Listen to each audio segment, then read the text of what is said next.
మాజీ మంత్రి కాకాని గోవర్ధన్ రెడ్డిపై ఎమ్మెల్యే సోమిరెడ్డి చంద్రమోహన్ రెడ్డి తీవ్ర ఆరోపణలు చేశారు.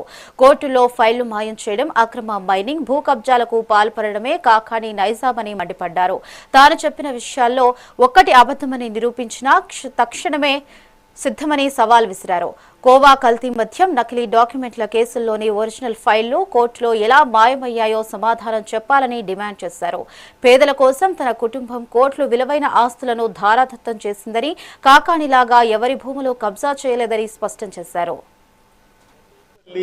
వైఎస్ఆర్ జిల్లా అధ్యక్షుడు కాకాని గోవర్ధన్ రెడ్డి అనవసరంగా లోకేష్ బాబుని నువ్వు అహంకారంగా మాట్లాడితే నేను కౌంటర్ ఇచ్చా. సరే, ఇప్పుడు నువ్వేందేందో పిచ్చి మాటలు చెప్తుండవు నాన్న గురించి, శనగలు, బెల్లం, ఈ వంకర కోతలు. నేను అడిగే వాటికి సమాధానం చెప్పు. నువ్వు అసలు ఒక ప్రజల్లో మధ్య ఉండాలనే అర్హత నీకు ఉందో చెప్పు. నువ్వేందో దేవుడి దేవల్ల నువ్వు ఎమ్మెల్యే కావటం, జిల్లా పరిషత్ చైర్మన్ కావటం, మంత్రి కావటం, అసలు సొసైటీలో తలెత్తుకునే అవకాశాలు నీకు ఉన్నాయా? నేను అడుగుతుండా, 2014లో గోవా లిక్కర్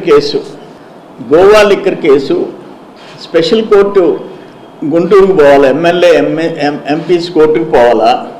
ఎందుకు జాప్యం అవుతుంది? 13వ సంవత్సరం జరుగుతుంది. 13వ సంవత్సరం ఆ రోజు సిఐడి కేసు పెట్టింది. ఎందుకు? నువ్వు 4 కేసుల్లో ముద్దాయి, 4 కేసుల్లో రిమాండ్ రిపోర్ట్స్ ఎత్తేశారు. కోర్టులో ఫైల్ దొంగతనం జరిగింది. లిక్కర్ కేసుల్లో కాకాని గోవర్ధన్ రెడ్డి, లిక్కర్ కేసుల్లో కాకాని గోవర్ధన్ రెడ్డి ఏమన్నా ఆయన అక్యూజ్డ్ అయితే రిమాండ్ రిపోర్ట్స్ లేచిపోతాయి.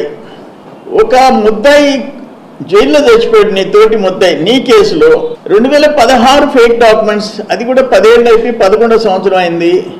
దాంట్లో ఒరిజినల్ ఫైల్స్ లేచిపోయినాయి అని చెప్పి ఈ కేసు విచారణకు అర్హత లేదని చెప్పేసి నీ తోటి ముద్దాయిలు కేసు ఫైల్ చేశారు. దానికి కారణం ఏంటి? నువ్వు ఇటువంటి ఘోరాలు, నేరాలు. సర్వేపల్లి వైఎస్ఆర్